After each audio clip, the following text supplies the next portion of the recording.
Assalamualaikum warahmatullahi wabarakatuh. Perkenalkan, nama saya Deddy Ramadhani dengan NIM 210420015 dengan program studi Ilmu Administrasi Negara Fakultas Ilmu Sosial Universitas Negeri Padang. Baik, di pertemuan 4 ini saya ingin memaparkan mengenai materi yaitu hak-hak atas tanah di Indonesia. Baik, yang pertama itu adalah hak-hak atas tanah di Indonesia terdiri dari berbagai macam hak yang dikelola oleh Badan Pertanahan Nasional atau dengan yang kita kenal adalah BPN. Beberapa jenis hak atas tanah yang ada di Indonesia di antara lain adalah yang pertama itu ada hak milik. Hak miliknya adalah hak yang diberikan kepada individu atau keluarga yang memiliki tanah. Hak memiliki dikelola oleh BPN dan diberikan melalui sertifikat. Yang kedua itu ada hak guna usaha, yang mana hak guna usaha ini adalah hak yang diberikan kepada pemilik tanah untuk menggunakan tanahnya untuk usaha-usaha tertentu. Hak guna usaha yang dikelola oleh BPN dan diberikan melalui sertifikat.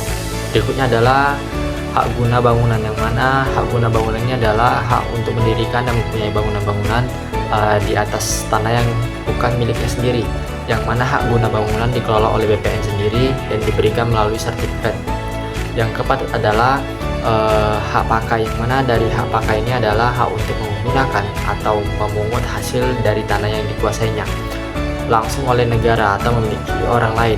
Hak pakai dikelola oleh BPN yang diberikan melalui sertifikat. Berikutnya itu ada juga hak sewa, yang mana hak sewa adalah hak untuk mempergunakan tanah milik orang lain untuk memperlukan bangunannya. Hak sewa dikelola oleh BPN dan diberikan melalui sertifikat. Yang keenam itu ada hak membuka tanah, yang mana hak membuka tanah dan memungut hasil hutan adalah hak untuk memanfaatkan sumber daya hutan yang bersangkutan tanpa perjanjian sewa atau perjanjian pengelolaan tanah.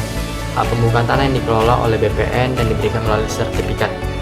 Lanjut, selanjutnya ada hak memungut hasil hutan, yang mana hak memungut hasil hutan adalah hak untuk memanfaatkan sumber daya alam hutan yang bersangkutan tanpa perjanjian sewa atau perjanjian pengelolaan tanah. Hak memungut hasil hutan yang dikelola oleh BPN dan diberikan melalui sertifikat.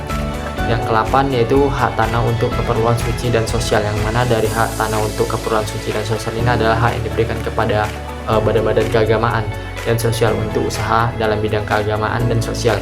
Hak tanah untuk keperluan suci dan sosial dikelola oleh BPN dan diberikan melalui sertifikat. Yang berikutnya adalah hak pengelolaan. Hak pengelolaan adalah hak yang diberikan kepada pemilik hak milik tanah untuk mengelola dan mengatur tanah. Hak pengelolaan dikelola oleh BPN dan diberikan melalui sertifikat.